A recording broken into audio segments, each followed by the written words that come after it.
వైఎస్ఆర్సీపీ చేస్తున్న కుల రాజకీయాలకు నిరసనగా గీత కులాల సంఘీయులు సోమవారం రాజమహేంద్రవరం స్థానిక లాలాచెరువు సెంటర్లోని మహానేత దొమ్మేటి వెంకటరెడ్డి విగ్రహానికి పాలాభిషేకం నిర్వహించారు. ఈ సందర్భంగా ఏర్పాటు చేసిన మీడియా సమావేశంలో నాయకులు మాట్లాడుతూ ఇటీవల 40వ వార్డులో చోటు చేసుకున్న రాజకీయ ఘర్షణను కావాలనే కుల వివాదంగా చిత్రీకరిస్తూ కొందరు ప్రజలను తప్పుదోవ పట్టించే ప్రయత్నం చేస్తున్నారని తీవ్ర ఆవేదన వ్యక్తం చేశారు. ఇటీవల మాజీ ఎంపీ మార్గాని భరత్రం ఆధ్వర్యంలో నిర్వహించిన సెట్టిబల్జ రౌండ్ టేబుల్ సమావేశంలో జరిగిన సంఘటనల పూర్తి వాస్తవాలను చెప్పకుండా ఏకపక్షంగా వివరించి పెద్దలను తప్పుదోవ పట్టించే ప్రయత్నం జరిగిందని అన్నారు. ఒక రాజకీయ ఘర్షణను మొత్తం ఒక కులానికి ఆపాదించడం బాధ్యతాయుతమైన రాజకీయ వివాదం కాదని స్పష్టం చేశారు. ఈ కార్యక్రమంలో గీత కులాల సంఘీయులు అధిక సంఖ్యలో పాల్గొన్నారు.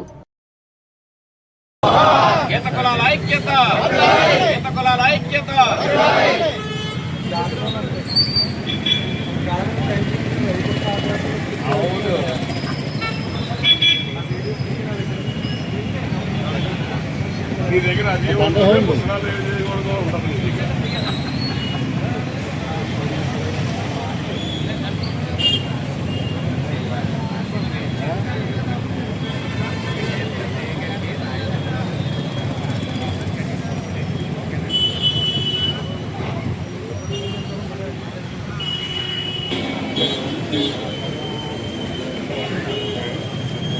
అది కండేయండి ఫస్ట్ ఫాలో అయిపోయినా ఇప్పుడు నీళ్ళు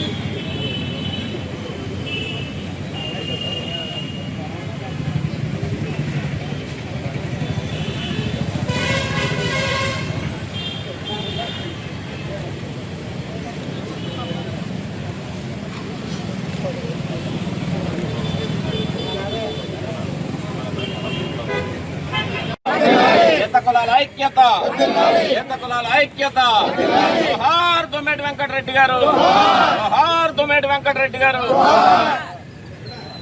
మీడియా మిత్రులందరికీ నమస్కారం. నిన్న ఆదివారం రోజున ఎంపీ గారి సారథ్యంలో ఒక రౌండ్ టేబుల్, మాజీ ఎంపీ సారథ్యంలో ఒక సెట్టిబల్జీ రౌండ్ టేబుల్ సమావేశాన్ని ఏర్పాటు చేశారు. దానికి ఆ సమావేశానికి మూల కారణం 40వ వార్డులో జరిగిన ఒక గొడవ నిమిత్తం ఆ సమావేశం ఏర్పాటు చేశారన్నారు. అందులో వచ్చిన వ్యక్తులు వారికి పూర్తిగా సారాంశాలు తెలియపరచకుండా మా గౌరవ శాసనసభ్యులు మేము ఒక ప్రెస్ మీట్లో, వాసు గారు పెట్టిన ప్రెస్ మీట్లో అక్కడ జరిగిన విషయాలు తెలియపరచమని అక్కడ ఆ వార్డులో ఉన్న ఒక అబ్బాయిని ప్రెస్కి తెలియపరచమని చెబితే అతను అక్కడ ఉన్న వాస్తవాలు తెలియపరిచారు. వాస్తవాలు తెలియపరుస్తూ దానికి ముందు జరిగిన ఒక గొడవని వైసీపీ వాళ్ళు ఈ గొడవలో ఒక వ్యక్తిని గాయపరిచారు. దాన్ని వక్రీకరించి ఆ కేసులో ఒక పార్టీలో ఒక వ్యక్తి తిరుగుతున్నాడంటే అన్ని పార్టీలకు సంబంధించిన వ్యక్తులు, అన్ని కులాలు స్నేహితులు ఉంటారు. కేసులో లేని వ్యక్తుల్ని కూడా తీసుకెళ్లి కేసులు, అటెంప్ట్ మర్డర్ కేసులు కట్టారు. ఆ పర్పస్లో ఈ గొడవలు ఎందుకు జరుగుతున్నాయనే దాని మీద 4 వార్డుల నుంచి పెద్దలందరినీ పిలిచి ప్రెస్ మీట్ పెట్టి, ఆ ప్రెస్ మీట్లో వాసు గారు మాట్లాడిన తర్వాత వెంకటేష్ అనే అబ్బాయి 2 విషయాలు చెప్తూ, మీరు ఈ విధంగా గొడవలు పెట్టుకుంటే మీరు ఏ వార్డులో తిరగలరు అని ఒక బాణీలో వెళ్ళాడు అతను. దాన్ని ప్రెస్ ముందు మందలించబడిన తర్వాత వాసు గారు కొంచెం ఆవేశం తగ్గించుకోవాలని ఆ అబ్బాయికి చెప్పారు. రెండోది ఏంటంటే, ఆ క్లిప్పింగ్ పట్టుకొని గౌరవ చట్టబల్లి పెద్దలందరికీ ఆ క్లిప్పింగ్ కూడా పెట్టి ఈ కుర్రాడు ఎలా రమ్మన్నాక రామకృష్ణ అన్న అతను వాటికి వెళ్ళాడని ఒక తప్పుడు విషయం పెడుతున్నారు. కానీ జరిగిన నిజాలు వేరు, ఇందులో వాస్తవాలు వేరు. రామకృష్ణ అనే వ్యక్తిని ఆ ముందు జరిగిన కొల్లి నాని అనే కుర్రాన్ని గాయపరిచిన గొడవలో, అక్కడి నుంచి స్టార్ట్ అయిన గొడవల్లో మీరు ప్రేరేపించి రామకృష్ణ అక్కడ పంపితేనే ఆయన వార్డులోకి వెళ్ళాడని వాళ్ళ సహచరులు చాలామంది చెప్తున్నారు. అలాగే అతని మీద తప్పుడు కేసు పెట్టారని, ఎమ్మెల్యే బలవంతంగా పెట్టారని అసలైన ఆరోపణ చేస్తున్నారు. ఈ కుర్రాళ్ళు 40 వార్డులోకి వెళ్ళి అక్కడ ఆవేశపూరితంగా మాట్లాడినప్పుడు అక్కడున్న స్థానిక పెద్దలు 100కు ఫోన్ చేస్తే అక్కడికి పోలీసులు వచ్చిన తర్వాత అక్కడ ఎవరైతే ముందు వచ్చిన పోలీసులు వీళ్ళంతా రాజకీయంగా వీళ్ళు వేరే దూరం నుంచి ఇక్కడ గొడవ పడ్డానికి వచ్చారనే ఒక తాపత్రయంతో ఆయన ఏదో సెట్లో చెప్పగానే అక్కడ ఎక్కువ శాతం ఎస్పీ గారి దృష్టి నుంచి ఎక్కువ శాతం పోలీసు వెళ్ళడం జరిగింది. మరి ఆ కుర్రలు తీసుకెళ్లారు, కేసులు పెట్టారు. దీనికి కులాలకి సంబంధం ఏంటంటే అసలు రాజకీయంలో జరిగిన గొడవలన్నీ తీసుకొచ్చి కులాల్లో పులవడం ఇదేమాత్రం మంచి రాజకీయాలకు మంచిది కాదు. అలాగే ఈ చెట్టుబల్లి కుర్రోడి మీద తెలుగుదేశం పార్టీ వారు పీడీ యాక్ట్ ఆదిరెడ్డి శ్రీనివాస్ గారు కట్టించారు అనే ఆరోపణ చాలా దారుణం. ఎందుకంటే ఆ రోజు మీకు ఈ గొడవ గుర్తొచ్చి చెట్టుబల్లికి గొడవలు జరుగుతూ ఈ రౌండ్ టేబుల్ సమావేశం పెట్టే ముందు ఇదే రామకృష్ణ ఇంటికి మీ వైసీపీ పార్టీకి సంబంధించిన వ్యక్తులు ఒక ఎమ్మెల్యే తమ్ముడు రామకృష్ణ నువ్వు దమ్ముంటే కిందకి దగ్గర నిన్ను ముక్కల కింద నరికేస్తానంటే మీరు ఎందుకు కంప్లైంట్ ఇవ్వలేదు? దాని గురించే గట్టిగా నాడు ఇక్కడ సెట్టుబలిజ జాతి పెద్ద అయినటువంటి సెట్టుబలిజ సంఘాన్ని అభివృద్ధి చేసినటువంటి మహానాయకుడైనటువంటి దొమ్మేటి వెంకటరెడ్డి గారి దగ్గర పెట్టడానికి కారణం ఏంటంటే కొన్ని రాజకీయ పార్టీలు కులాన్ని అడ్డం పెట్టుకొని రాజకీయంగా గీత కులానికి చెందినటువంటి వారిని బలి చేయడం అనేది మరి నిజంగా చాలా దురదృష్టకరమైనటువంటి విషయం. దాని గురించే ఆ మహానాయకుడికి మరి ఈరోజు పాలాభిషేకం చేసి ఇక్కడ మీకు అందరికీ కూడా మీడియా వారిని పిలిచి తెలియజేయడం జరుగుతూ ఉంది. మరి ఇటీవల జరుగుతున్నటువంటి సంఘటనలు చూస్తూ ఉంటే చాలా దురదృష్టకరం. ఒక రౌడీ షీటర్ని వెనకేసుకుని వచ్చి రౌడీ షీటర్ కోసం రౌండ్ టేబుల్ సమావేశం పెట్టడం అనేది రాజమహేంద్రవరం చరిత్రలోనే మొట్టమొదటిసారి. నిజంగా చరిత్రహీనులుగా మిగిలిపోతారు మీరు. ఎందుకంటే పెద్దల్ని తప్పుదారి పట్టించి ఇక్కడ చేస్తున్నటువంటి కార్యక్రమం ఏదైతే ఉందో మీరు అదే ఒక మంచి కార్యక్రమానికి తీసుకుని చాలామంది జాతి ఔన్నత్యానికి జాతి అభివృద్ధి కోసం లేదా జాతిలో ఎంతోమంది చదువుకోలేనటువంటి పిల్లలు ఉన్నారు వాళ్ళ కోసం చేయండి. లేదా మీ వెనకాల తిరిగినటువంటి కడల వెంకటేశ్వరరావు లాంటి ఎంతోమంది నాయకులు మిమ్మల్ని నమ్ముకుని నష్టపోయినటువంటి వాళ్ళు ఉన్నారు. వాళ్ళ పిల్లలు కూడా ఈ రోజున వీధిని పడినటువంటి పరిస్థితి. అలాంటి వాళ్ళ కోసం మీరు రౌండ్ టేబుల్ పెట్టించండి. అలాగే మా సోదరుడు అడిగినట్టుగా మరి గతంలో కూడా ఇదే పీతారామకృష్ణ మీద మరి ఆనాడు దాడులు జరిగినప్పుడు మీ పార్టీలో మీరు ఏం చేశారు? ఆనాడు మీరు ప్రశ్నించలేదు. అలాగే అనేక మంది మీద ఇక్కడ జరిగినప్పుడు మొన్న 3 సంవత్సరాల క్రితం అమర్నాథ్ గౌడ్ మీద జరిగినప్పుడు మీరు అధికారంలో ఉంటుండగా మీరు ఆనాడు ఎందుకు నోరు మెదపలేదని చెప్పేసి మిమ్మల్ని అడుగుతా ఉన్నాం. దయచేసి ఇటువంటి కుల సంస్కృతిని తీసుకురాకండి. మరి కొంతమంది అయితే మాట్లాడారు వైసీపీ కార్యకర్తల మీద ఒత్తిడి తీసుకొస్తున్నారని చెప్పి. మేము ఒకటే తెలియజేస్తున్నాం, చిన్న విషయం, నా వార్డులో జరిగినటువంటి విషయం. ఇప్పుడు ఏదైతే సీఎం రిలీఫ్ ఫండ్స్ ఉన్నాయో మీ వైసీపీకి సంబంధించినటువంటి వ్యక్తులకి నేను మా వార్డు వరకు అంటే చాలా ప్రతి వార్డులోనే కూడా అదే జరుగుతూ ఉంది. మా వార్డులో నేను 3 తీసుకెళ్ళి ఎవరైతే యాంటీగా తెలుగుదేశం పార్టీకి పనిచేసి స్పీడ్గా ఉన్నటువంటి కార్యకర్తలు, అందులో ఇద్దరు సెట్టుబల్జా కులాలకు చెందినటువంటి వారు కూడా ఉన్నారు, వాళ్ళని ఎమ్మెల్యే గారి దగ్గర తీసుకెళ్ళినప్పుడు మీరు కేవలం రాజకీయాలు అనేవి అప్పుడు పోటీ చేసినప్పుడు మాత్రమే చూడండి తప్ప మిగతా కార్యక్రమాల్లో, సేవా కార్యక్రమాల్లో కానీ వీళ్ళకి చేసేటటువంటి కార్యక్రమాల్లో కానీ ఎప్పుడూ కూడా దాన్ని పరిగణలో తీసుకోవద్దని ఆయన చెప్పడం జరిగింది.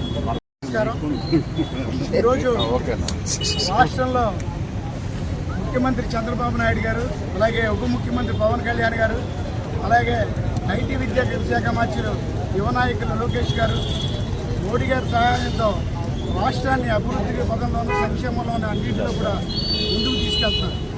ఏ రకమైన 2 సంవత్సరాల నుంచి ఏ రకమైన ఇబ్బంది లేకుండా ప్రజలందరినీ కూడా సమన్వయం చేసుకుంటూ అన్ని కులాలని సమన్వయం చేసుకుంటూ ముందుకు తీసుకెళ్తుంటే రాజకీయంగా ఏం చేయలేక ఇవాళ కులాల్లో చిచ్చుపెట్టే పరిస్థితుల్ని తీసుకొచ్చారంటే ఆ సంస్కృతికి లేదు. ఎవరు నమ్మరు కూడా. ఎందుకంటే ప్రజలందరూ కూడా అందరూ గమనిస్తున్నారు ఎవరేంటనేది. గత 5 సంవత్సరాలు మీరు చేసిన అనేకమైన కార్యక్రమాలు ప్రజల్లో నచ్చక మీకు 11 సీట్లకి పరిమితం చేసినా కూడా మీకు బుద్ధి రావట్లేదు. అయ్యా జగన్మోహన్ రెడ్డి గారు, మిమ్మల్ని సూటిగా ఒకటే ప్రశ్న అడుగుతున్నాం. కాపులకి సంబంధించి మొన్న మీరు ఆయన దగ్గరికి వెళ్ళి కుర్రాడు పరామర్శించడానికి వెళ్ళారు మీరు. అదే కుర్రాడు 22 కేసులతో అతను ఉన్నాడు. 22 కేసులు అంటే మీ లెక్క ఉండదు. ఎందుకంటే మీ వైసీపీ పార్టీకి 100 కేసులు ఉన్న లెక్క ఉండదు. ఎందుకంటే అందరూ జైలుకి వెళ్ళి వచ్చిన వాళ్ళు, అందరూ కేసులు పెట్టించుకున్న వాళ్ళే. కాబట్టి 21 కేసులు పక్కన పెట్టారు. 21 కేసుల్లో 21 మంది సంబంధించిన కుటుంబాలు అన్యాయం అయిపోయినప్పుడు మీకు తెలియలేదా కాపుల గురించి? అలాగే మీరు అదే కాకుండా గతంలో చంద్రబాబు నాయుడు గారు కాపులందరికీ 5% రిజర్వేషన్ అది కోర్టు ఏదో ఇంటికి అబ్జెక్షన్ చేసింది. మీరు వచ్చిన తర్వాత కాపులకి నేనేం చేయనని చెప్పి కళాఖండిగా ఆ రోజు చెప్పి ఇవాళ కాపుల మీద ప్రేమ వర్కపోవడం అన్నది ఎంతవరకు కరెక్ట్? అయ్యా అంబటి రాంబాబు గారు, పేరు నాని గారు, మిమ్మల్ని కూడా అడుగుతున్నాం. ఏదైతే మొన్న అమరావతిలో రైతులు మిమ్మల్ని తిరస్కరించారో దానికి కారణం ఏంటో మీ పార్టీ వాళ్ళకి ప్రజలందరికీ తెలుసు. ఆ రైతు కుటుంబాలని, ఆడవాళ్ళని కూడా చూడకుండా ఇంట్లోంచి చుట్టూ పట్టుకొని తీసుకొచ్చారు. చాలా హింస పెట్టిన గతంలో కార్యక్రమాలు మీరు చేశారు. ఇవన్నిట్లో దృష్టిలో పెట్టుకొని మిమ్మల్ని వాళ్ళు ఎలా అలవ చేస్తారు, ఎలా రాణిస్తారనుకున్నారు. అందులో భాగంగా నేను వాళ్ళు మిమ్మల్ని సూటిగా అడుగుతున్నాను. అక్కడ అనేక కులాల వారు ఉండొచ్చు. ఆ కులాల్లోనూ కాపు కులస్తులు అందరి మీద కేసులు పెట్టమన్నారు. నిజంగా అందులో 10 మంది కాపు కులస్తులు ఉంటే వాళ్ళు వదిలేయమంటారా? లేకపోతే మీ ఇంట్లో ఏదన్నా దొంగతనమో లేకపోతే ఇంకోటో మీ ఇళ్లలో కాపు కులస్తుడు చేస్తే ఆడిని వదిలేయమంటారా? ఇవాళ అనంతబాబు ఉన్నాడు, అనంతబాబు కాపు. అనంతబాబు ఎస్సీ కులస్తుడిని ఇంటి దగ్గరికి చంపి పార్టీ చేశాడు. ఆ రోజున మీరు పాపు నానికేసుకొచ్చి అతన్ని ఎందుకు అరెస్ట్ చేయలేదు? ఇవాళ మా గవర్నమెంట్ వచ్చి నిజాయితీగా ఎవరు తప్పు చేసినా పార్టీస్ ప్రమేయం లేకుండా కూటమిలో కానీ ఇతర పార్టీలో కానీ ఎవరైనా కూడా దౌర్జన్యాలు కానీ రౌడీజాలు కానీ చేస్తే సహించకుండా పూర్తిగా ఎవరినైనా కూడా లోపలేయమని నిర్దేశనంగా మేము పార్టీ నడుస్తున్నాం. నమస్కారం, పత్రికా విలేకరులకు నమస్కారం చేస్తున్నాను. నిన్న రౌండ్ టేబుల్ సమావేశం పెట్టారు. పీడీ యాక్ట్ పెట్టారండి. పీడీ యాక్ట్ ఎంతమంది పెట్టారు రాజమండ్రిలో తెలుసా? 12 మంది పెట్టారు పీడీ యాక్ట్. అందులో 2 మా చెట్టుపల్లి కులస్తులు ఉన్నారు. మరి వాళ్ళు కూడా మీరు చూడాలి కదా. ఈ సీతారామకృష్ణ మీద 13 కేసులని మీరే చెప్తున్నారు. ఈ 13 కేసులు ఉన్న సీతారామకృష్ణకి పీడీ యాక్ట్ పెట్టారంటున్నారు. కరెక్టే, పీడీ యాక్ట్ పెడితే మీరు ఇంత కులాన్ని తీసుకొచ్చి కులాన్ని ఆపాదించి చెట్టుపల్లి సంఘం సీతారామకృష్ణ మీద అన్యాయంగా కేసు పెట్టారు అంటున్నారు. ఎవరు పెడతారండి కేసులు? ఎవరు పెడతారు? పీడీ యాక్ట్ ఎవరు పెడతారండి? కలెక్టర్ గారు పెడతారు, ఎస్పీ గారు పెడతారు, పైన గవర్నమెంట్ పెడతారు. దానికి ఈవీఎం ఎమ్మెల్యే ఆడు ఈడు అని మాట్లాడతాం. జనాలందరినీ మీరందరూ కేసులు పెట్టించుకోండి, మేమందరం కలిపి సెంట్రల్ జైల్లో షటిల్ బ్యాటింగ్ ఆడుకుందాం, మనందరం పెట్టినేయండి, ఎన్ని పెడతారు పెట్టినేయండి అని మాట్లాడుతున్నాం. ఇది ఎంతవరకు కరెక్ట్ అండి? ఇది కరెక్టా? రాజమండ్రి సాంప్రదాయంలో అందరూ కలిసిమెలిసి తిరుగుతున్నారు. ఈ రోజున కులాన్ని ఆపాదించి ఈ సీతారామకృష్ణ మీద అన్యాయంగా కేసు పెట్టారని అది ఎంతవరకు కరెక్ట్ అని అడుగుతున్నారు భరత్ గారు. ఈ రోజున చెట్టువల్లి మీద ఇంత గొప్పగా చెప్తున్నారు కదా. ఆయన దగ్గర పనిచేసిన వాళ్ళు, ఆయన కోసం ప్రాణం ఇచ్చిన వాళ్ళు, ఆయన కోసం చొక్కాలు చింపేసుకుని పనిచేసిన వాళ్ళు అందరూ ఈ రోజున ఏమైపోయారో ఒకసారి నన్ను ఆలోచించుకోమని. కడల వెంకటేశ్వరరావు ఉన్నాడు, ఫ్యామిలీ ఏమైపోయింది. అలాంటి వాళ్ళు చాలామంది ఉన్నారు. ఆయన్ని చెప్పదలసినప్పుడు చెప్తాం, ఆయన్ని చెప్పాల్సి చెప్తాం. కులం మీద ఎంతో అభిమానం చూపిస్తున్నట్టు చెప్తారు. 35 సంవత్సరాలకి ఎవరికి బీసీలకు ఇవ్వలేదని చెప్పేసి బీసీ కులం ఇవ్వాలని చెప్పేసి ఆయన కోసం చొక్కాలు చెప్తే మరి అందరు జనాలు అందరూ ఓట్లేస్తారు. అప్పుడు ఏం చేశారు మీరు? అప్పుడు గుర్తురాలేదా కులం? ఈ రోజున చెట్లు ఎక్కి గొడవలు తీసే వంశం మాది, వాళ్ళని ఇచ్చేసేస్తాను వాళ్ళని అని ఎంతో గొప్పగా చెప్తున్నాడు ఆయన. అప్పుడు గుర్తురాలేదా కులం? ఈ రోజు కులం గుర్తొచ్చిందని. ఈరోజు కులం గుర్తొచ్చిందా? కులం గుర్తొచ్చి ప్రశాంతంగా రాజమండ్రి చేస్తారా? ఎవరు పెడతారని ప్రశాంతత లోటైనప్పుడు పెడతారు, గవర్నమెంట్ పెడతారు ఆ పీడిఎఫ్. దానికి ఈవీఎం ఎమ్మెల్యే లేకపోతే ఆడు ఈడు అని మాట్లాడతాం. అది ఎంతవరకు కరెక్ట్? నువ్వు ఈఎంఐలతో వచ్చినోడివే, నువ్వు ఈఎంఐలతో నెగ్గినోడివే. అలా కాకుండా ఈవీఎం ఎమ్మెల్యే ఏంటి మాటలేంటే వరుస, అది కరెక్ట్ కాదు. ఇప్పటికైనా తెలుసుకోండి రాజమండ్రి ప్రజలందరూ, మా వాళ్ళందరికీ తెలుసు, మా కులస్తులందరికీ తెలుసు నీ గురించి. నువ్వు ఎంతమందికి ఏమేమి చేసావు అన్నీ తెలుసు. నువ్వు ఎంత ఉపకారం చేసావో. ఈ రోజున ఎవరిని పట్టించుకున్నా ఎవరు 42 వాటిల్లో ఎంతోమంది వాళ్ళని నష్టపోయిన వాళ్ళు ఉన్నారు. ఈ రోజున వాళ్ళందరినీ ముందు చూసుకో. మన జాతీయులు ఎంతోమంది ఈ రోజున నష్టపోయి నీ వల్ల రోడ్డు మీద ఎక్కున్నారు. వాళ్ళందరినీ చూడు, ముందు చూసి అప్పుడు రా పొలం గురించి. అప్పుడు నీ వెనకాల ఉంటారు అందరూ. ఇలా చెప్తే మాత్రం ఎవరు ఉండరు. ఓకే.